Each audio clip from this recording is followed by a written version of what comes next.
Guys, tayo biking naman tayo dahil napakasarap mag-bike. Guys, tingnan itong oras na to, grabe, sobrang sarap mag-bike kasi alam naman natin, kailangan natin to sa puso natin. Exercise, the best talaga. Okay, from 6 to PM. Kaya every morning yan, biking ako. Then sa hapon naman, biking pa rin. Kaya guys, napakasarap talaga ang buhay kapag nagbabike ka. Unti-unti nawawala ang iyong mga sakit-sakit sa paa, tigit sa puso. Yan, number 1. Dati mahika ako pero now wala na kasi nga i-exercise ko, nawawala siya. Kaya guys, kundain natin lagi, biking tayo lagi kasi ang pagbabike is number 1 yan. Napakagandang exercise yan, biking. Kaya ito guys, samahan nyo ako magbike. Alam naman natin, ang biking is number 1. Itong ano ko talaga, bike lover talaga ako. Kaya every morning biking. Kaya guys, samahan mo ako, bike tayo. Ayan, konti tayo nagbubike guys, makikita nyo yan. Ayan tayo, napakasarap.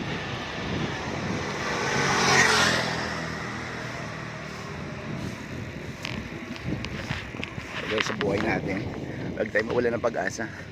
Kung nahihirapan ka ngayon, matas ka lang sa Lord dahil ang Panginoon naman nandyan lang sa tabi natin yan. Ibabantay lang yan kung mga ginagawa natin. Alam ng Panginoon kung ano mga problema natin, alam niya rin kung ano mga pangailangan natin, because God is provider. Ang Lord nagpo-provide sa atin lahat ng pangailangan. God is Jehovah Rapha, Jehovah Jireh. Kaya number 1 natin ang Panginoon sa buhay natin. Kaya guys, mga kapatid, pag Diyos ang kasama mo, napakasarap. Kasi kahit saan pumunta, reproteksyon ng Kanya. Sabi sa Psalm 91 verse 15, because He loves me, see the Lord, I will rescue Him, I will protect Him, by His knowledge my name. If He call me upon your name, I will answer Him. Kasi nga, mahal tayo ng Diyos, kaya tayo pinoproteksyonan niya at kaya tayo lagi binabantayan. Kaya guys, kaya mawala na pag-asa sa buhay, laban lang tayo sa lahat ng mga pagsubok sa buhay natin. Dumating man ito, kaya natin to, kasama natin ng Diyos. Kaya guys, bali natin ingat tayo. Masarap mag-bike.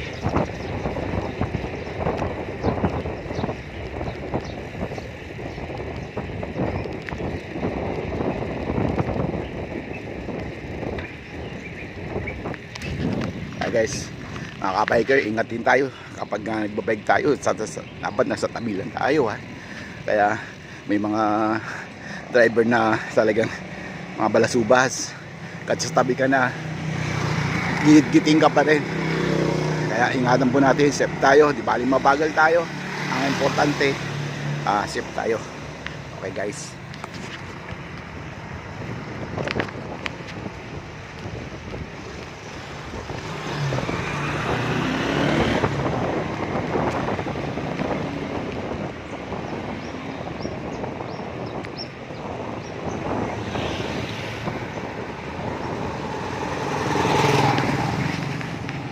ang buhay ko, biking.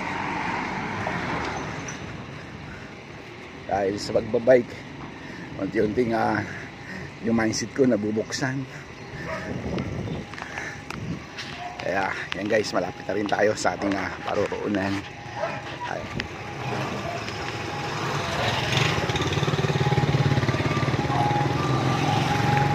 Guys, may mga ambulance.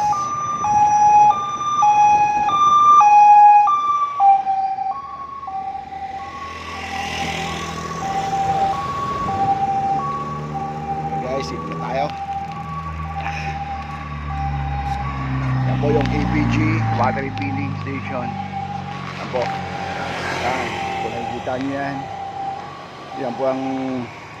yan po yung BM water refilling station. Kaya kung malapit lang kayo dito sa BM, dito na kayo bumili ng tubig kasi mura ang tubig dito, tsaka mas masarap. Binabalik-balikan ng mga customer dahil si Lord ang nag-provide nitong water station na to. Thank you guys, and God bless you all.